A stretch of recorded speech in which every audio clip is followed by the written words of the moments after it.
لو تناهيتم إلى سر الحياة وصنعتم كائنا حيا نرى. دیکھو احمد رضا خان بریلوی صاحب نے علماء حرمین کو خط لکھا تھا علماء دیوبند کے عقیدوں کو غلط اس میں ثابت کرنے کے لیے. تو پھر علماء دیوبند نے المحند علی المفند لکھی حرمین کے علماء کے پاس بھیجی. تو اس پہ ان سب علماء نے کہا کہ ٹھیک ہیں یہ عقیدے. یہ بھی ہمارے برحق ہونے کی ایک دلیل ہے کہ اگر یہ علماء دیوبند کے ذاتی عقیدے ہوتے تو اس وقت کے سارے حرمین کے علماء اس کی تائید تھوڑی کرتے.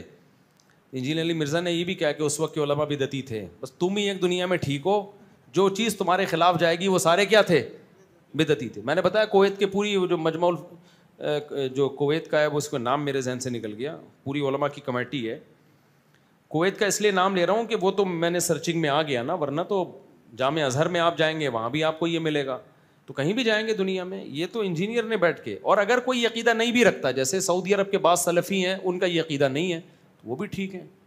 اس کو تو انجینئر نے ایشو بنایا ہے, سمجھتے ہو کہ نہیں سمجھتے, ہماری نظر میں بنیادی عقیدوں میں سے نہیں ہے. تو باقی احمد رضا خان بریلوی صاحب نے یہ لکھا تھا, تو پھر المحند علی المفند انہوں نے جواب لکھیا اور اس کی علماء حرمین نے تائید کی تھی.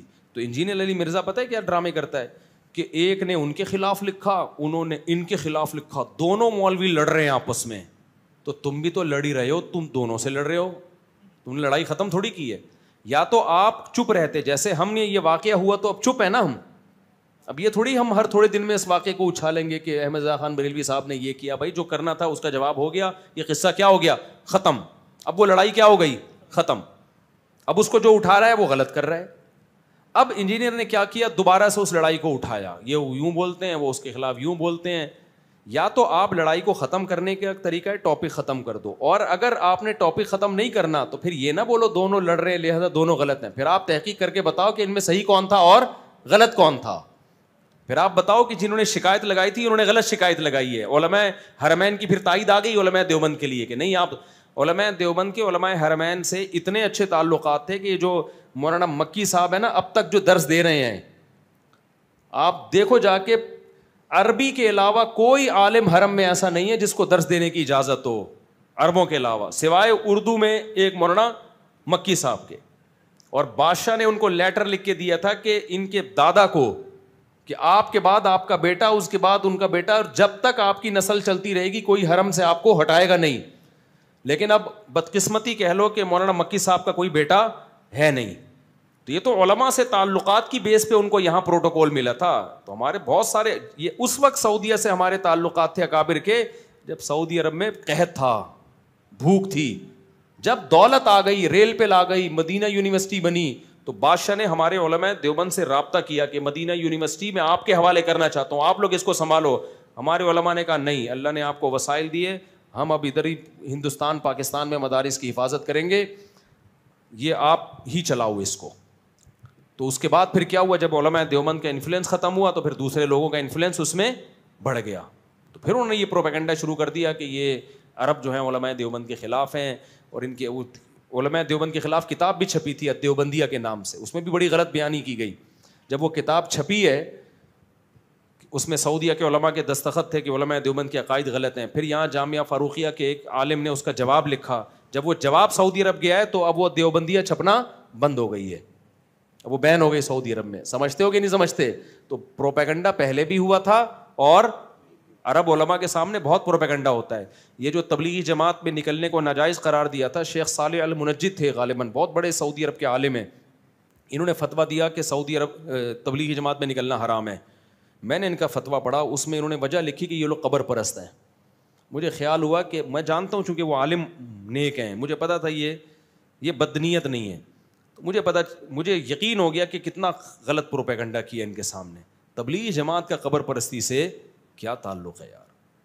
مجھے خیال تھا کہ میں ان کی خدمت میں جاؤں, میں کہوں حضرت آپ کبھی تبلیغ میں سہروزہ لگا کے دیکھیں, جتنا تبلیغ والے قبر پرستی کے خلاف ہیں. لیکن ظاہر ہے ان کو پروپیگنڈا تو چل جاتا ہے نا, اتنا پروپیگنڈا کیا ہے کہ انہوں نے فتویٰ دے دی قبر پرست ہیں. کچھ اور الزام لگا دیتے یار, قبر پرستی کا تو کسی طرح بنتا ہی نہیں ہے. تو سعودی عرب کے بڑے بڑے علماء, شیخ الحدیث مولانا زکریا رحمۃ اللہ علیہ کے شیخ بن باز سے بہت اچھے تعلقات تھے. جب شیخ الحدیث مولانا زکریا رحمۃ اللہ علیہ نے کتاب لکھی ہے نا داڑھی پر, تو شیخ بن باز نے اس کتاب کو چھپوا کے پورے سعودی عرب میں پھیلایا. بذل المجہود جو شیخ الحدیث کی شرح ہے ابو داؤد کی، آج بھی سعودی عرب کی کتب خانوں میں آپ کو ملے گی. تو علماء سعودیہ کے جو ہیں وہ ویسے بھی حنبل ہی ہیں، وہ کوئی غیر مقلد تھوڑی ہیں یا اہل حدیث تھوڑی ہیں، وہ تو حنبل ہی ہیں ویسے بھی. تو لیکن ہم اہل حدیث کو بھی گمراہ نہیں سمجھتے، اس کی میں کئی بار ڈیٹیل بتا چکا ہوں کہ اہل حدیث کے بارے میں ہمارا موقف کیا ہے. لیکن اتنی بات ضرور ہے کہ علماء دیوبند کے خلاف پروپیگنڈا بہت ہوا ہے، کیونکہ جو کام کر رہا ہوتا ہے نا، قادیانیت کے خلاف کام ہم نے کیا، یہاں پہ پرویزی فرقے کے خلاف کام ہم نے کیا، دفاع صحابہ میں ہم نے کام کیا، سارے میدانوں میں کام. آپ کو سب سے زیادہ، میں دوسروں کی نفی نہیں کر رہا، لیکن ہر میدان میں آپ کو صف اول میں کون ملے گا؟ پوری دنیا میں چلے جاؤ یار، مدارس کا جال بچھا ہوا ہے، سب کے تانے بانے کہاں جا کے ملتے ہیں؟ علماء دیوبند. تو فرنٹ لائن پر آپ کو بہت جگہوں پہ نظر آئیں گے، دوسرے بھی کام کر رہے ہیں، ان کی نفی نہیں کر رہا میں، لیکن پروپیگنڈا ہمارے خلاف بہت ہوا ہے. ایک سعودی مجھ سے ملے، عالم تھے، سعودی عالم تھے، انہوں نے کہنے لگے آپ لوگ کے عقیدے قرآن و سنت کے خلاف ہیں، آپ دیوبندی ہو. میں نے کہا کیا خلاف ہیں؟ تو میں نے کہا پوچھو کیا خلاف ہیں، کوئی ایک تو بتاؤ نا. تو مجھ سے عقیدے پوچھتے کہ میں جواب دیتا کہ کہہ رہے ہیں تو صحیح ہے بالکل.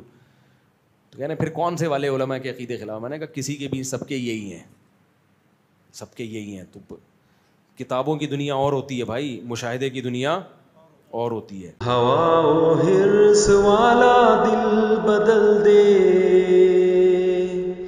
میرا غفلت میں ڈوبا دل بدل دے.